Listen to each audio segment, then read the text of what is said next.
Hello there, Swahili Nation family. Welcome back. I am Wangel Zalalem and this is Recap. The first story comes from Equatorial Guinea. The world's longest serving president has won re-election in Equatorial Guinea. Teodoro Obiang, who is 80 years old, secured almost 95% of the votes. He has been the president of Equatorial Guinea for 43 years. As I said, he is the world's longest serving president, and he is telling us, allegedly they are telling us, that he has 95% vote and he's gonna continue running the country. It's honestly shocking that people of Equatorial Guinea would want him to continue for a sixth term when Equatorial Guinea should have been one of the richest countries in the world because of their oil and their population being only 1.4 million, but they're still living under the poverty line. Majority of the people are not well off. So that's why it's a bit suspicious that he got 95% of the votes. Senegal. Chaos erupted in the Senegalese parliament on Thursday after a male lawmaker hit a female colleague in parliament. Parliamentary proceedings were disrupted during a budget presentation after opposition members of parliament Massata Sam left the podium and walked over to Amy Nibi of the ruling Benno Bokk Yakaar coalition and hit her.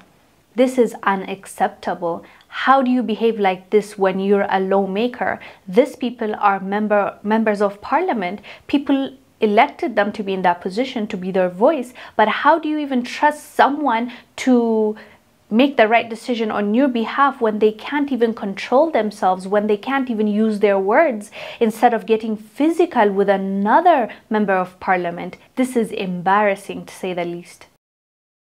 Ghana. Ghana plans to buy oil with gold instead of US dollars.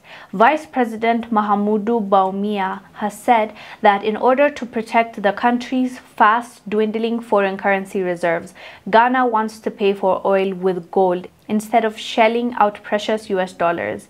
The move is meant to tackle dwindling foreign currency reserves, coupled with the demand for dollars by oil importers, which is weakening the local cedi and increasing living costs. If this is going to help Ghana, we are all for it, because at the end of the day, Ghana needs to do what's best for the people. And if this change is going to bring about a positive change in the people's lives, then so be it, because we have heard a lot about how expensive it has become to live in Ghana, and I think whatever they need to do, they should do to help their people live a better life.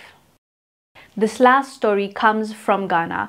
It is like an update. Last week we reported that Twitter fired almost all of their African staff, and people were complaining. They were saying how they were not even being paid a 3-month salary. When you're firing someone, you need to give them a notice. They were not even giving them that, and that only happened to the African staff. They didn't do that. Twitter didn't do that to the staff that they have outside of Africa. So what the African staff did was they refused to accept the salary they were going to give them, and they demanded what's rightfully theirs. And they stood their ground, and they were very clear that they are gonna go the legal route. And once Twitter realized that the African staff are not gonna just allow them to fire them without any consequence, they said they are ready to negotiate with the employees, which is a big win, because Twitter as a company should have treated their employees that are African and the employees, let's say,